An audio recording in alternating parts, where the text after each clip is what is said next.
You've tuned into another edition of The Break Room, a weekly conversation about how the City of St. Augustine works from those who do the work every day.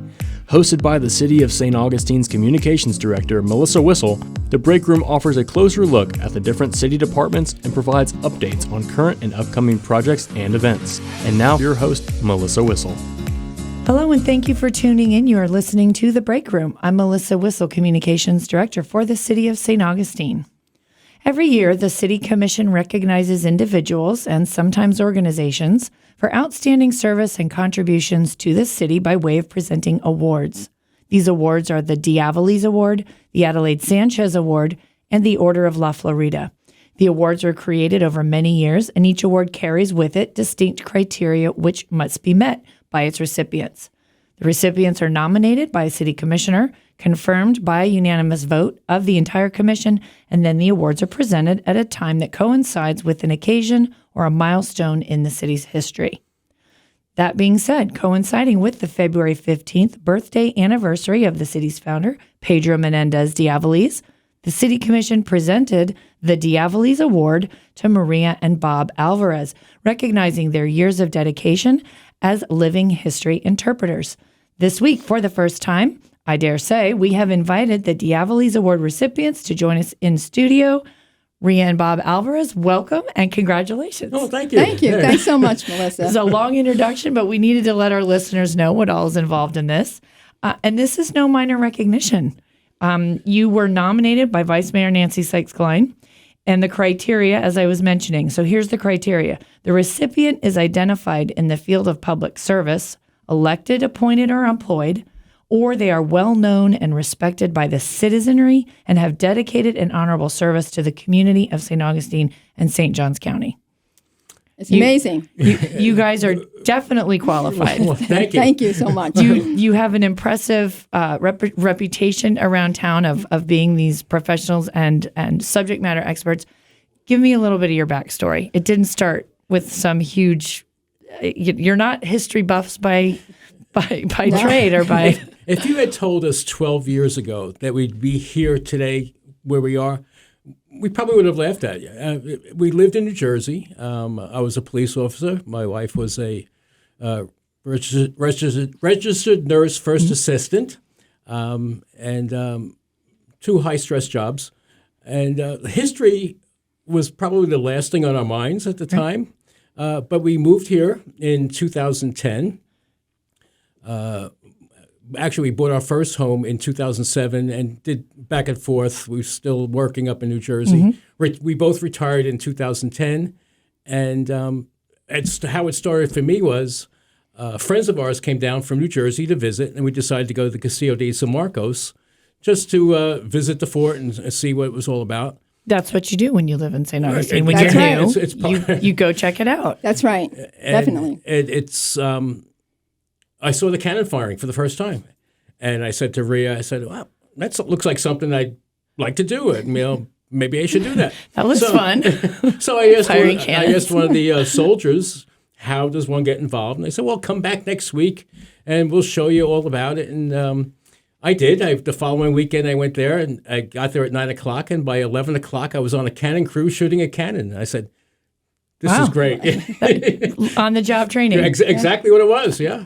And Rhea, did you step up and start firing cannons? Not right away. I used to drop him off at 9 a.m. and pick him up at 5. I told people, I dropped him off at Daddy Daycare, and I went around and did my thing. Towards the first month, they had assembled a women's cannon crew. And so I used to meet them at O'Malley's, have a drink, and the women said, you should really do this. It would be fun. So I went to cannon school. I'm black powder certified, and by the end of the year, I was on a cannon crew with the women and firing cannons. But I knew if I didn't get involved with this, I would never see him again. You were going to be a widow to the historic Florida Militia. Yes. So you start getting involved. Tell me about the reenactments. The activities that you all perform are technically called reenactments. Yes. We are known as living history interpreters, but we do reenactments, and that's the actual event that would have taken place in St. Augustine. So the first one that actually is done is the Founders Day, which is actual landing of Pedro Menendez and celebrating the first Thanksgiving. The next big event we do is Colonial Night Watch. The first weekend in December, it's great because it coincides with Nights of Lights and the Christmas Parade. And that includes people from 1739, which include the people from Fort Mose, all the way up to 1784, which is the end of the British period. So we have a lot of people come into town for that. Recently, we've had the Children of the American Revolution, which is great. We had a crew from Puerto Rico that came, which was great.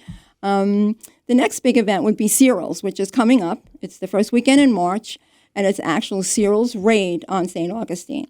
They came during the middle of the night. They captured women and burned down the town. And because of that, the Queen Mariana went to the West Indies viceroy and said, give them money to build a fort. So because of that, 1672, the fort started to be built, finished in 1695. And then Drake's Raid, this year, which actually coincides with the historic festival. Right. We will be doing it the weekend of May 14th. And that was basically the first biggest battle that was in St. Augustine. Sir Francis Drake, he wasn't a sir at the time, but he came and attacked the city, burned down the city, and basically thought he was going to get a treasure chest of gold. Different stories. Different stories. He either got a treasure chest of gold or a treasure chest of rocks. We're not sure. Okay. But that's our biggest events, but we do 30 events throughout the year. And so the historic living history interpreters, Right. You guys come out, you're talking about the raids. You guys have really been involved. A lot of this has been going on for many years, but you dress the part as well. Yes. You people in studio can't see you, but you all are in part, in character today. But you mentioned the different centuries. Yes. Right. So it's the entire history. How do you come about getting the costumes? I make my own clothes. I make Bob's clothes. I make clothes for other people. I did a lot of research. You go through each century and see what they wore, what fabric they would have used, the accessories, different way of sewing. I've been sewing since I'm 13. Okay. But this is a totally different way of sewing. I use my sewing machine when you can't see any seams, but when you can, I hand sew everything. So it goes from 1565. The men changed a lot faster than the women's clothing. The women basically were skirt and jacket, and you kind of bring that all the way through to the end of the British period.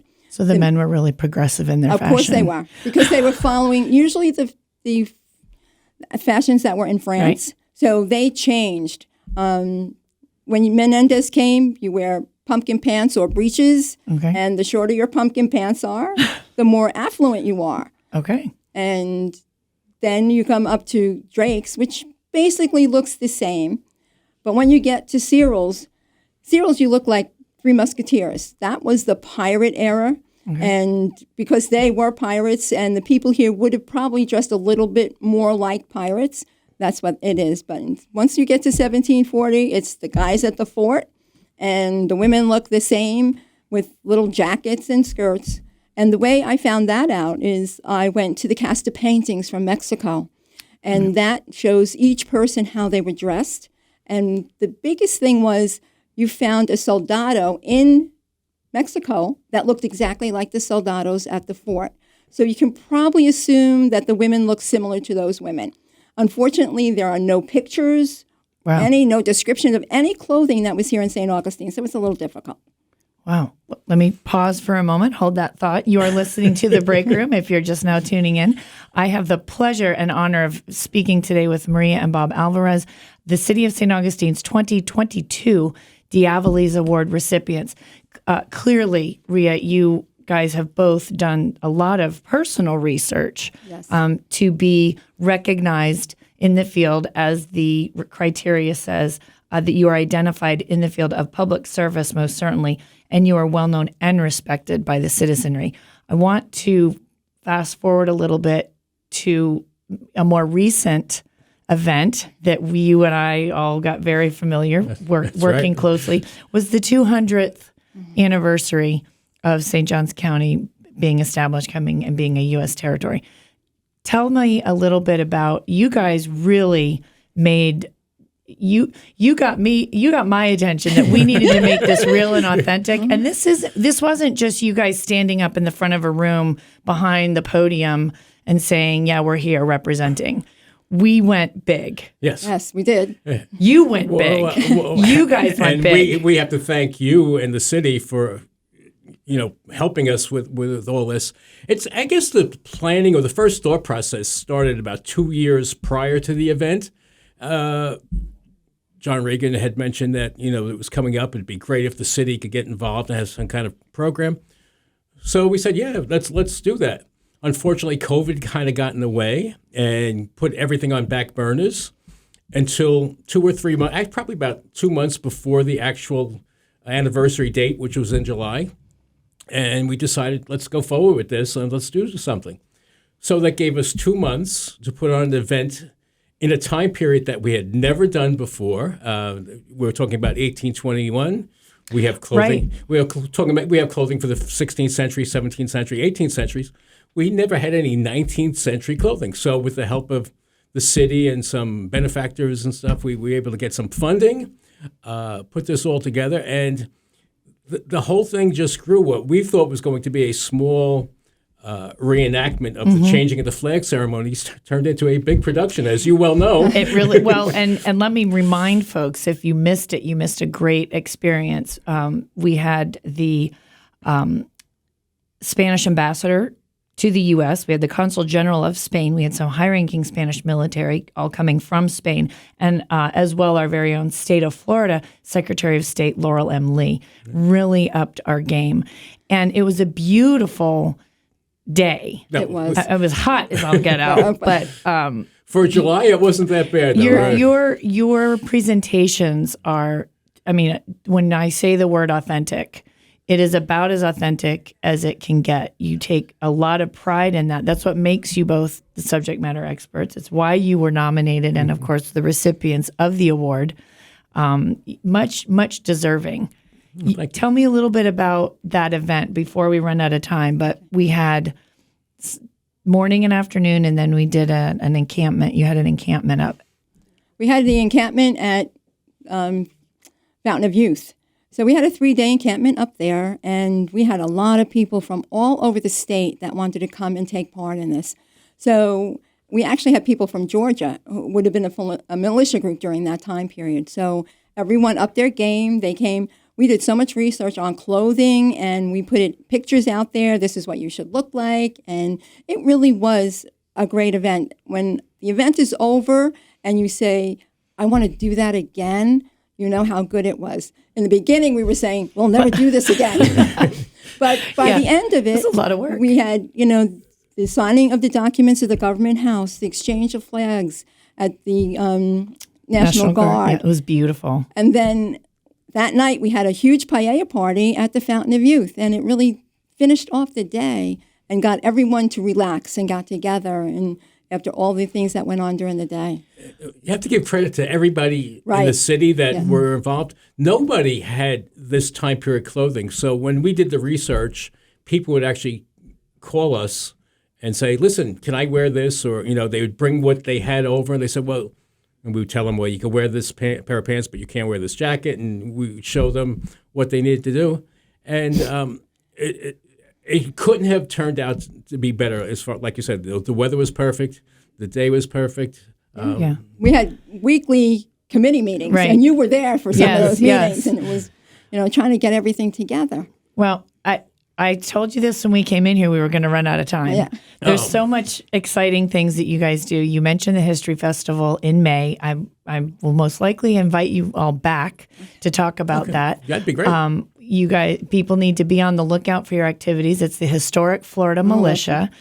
You're on Facebook, Historic Florida Militia, and we are out of time. Oh, thanks for having us. Congratulations again. A great accomplishment. Thank you. Great recognition. As we wrap up another edition of The Break Room, we want to keep you informed about what's happening in and around the city, and most importantly, that you hear it here from the people doing the work and making it happen every day. A big congratulations again to our Aviles Award recipients, and stay tuned for upcoming award recipients as well for the Order of La Florida as well as the Adelaide Sanchez. Visit us on the web at citysaynog.com, and you can listen to this and other broadcasts of The Break Room at citysaynogradio.com. Until next time, thanks for tuning in. You've been listening to The Break Room, a weekly program addressing projects and programs offered by the City of St. Augustine. Join us each week as the city's communications director, Melissa Wissel, has in-depth conversations with the people who make our town work to meet the needs of our community.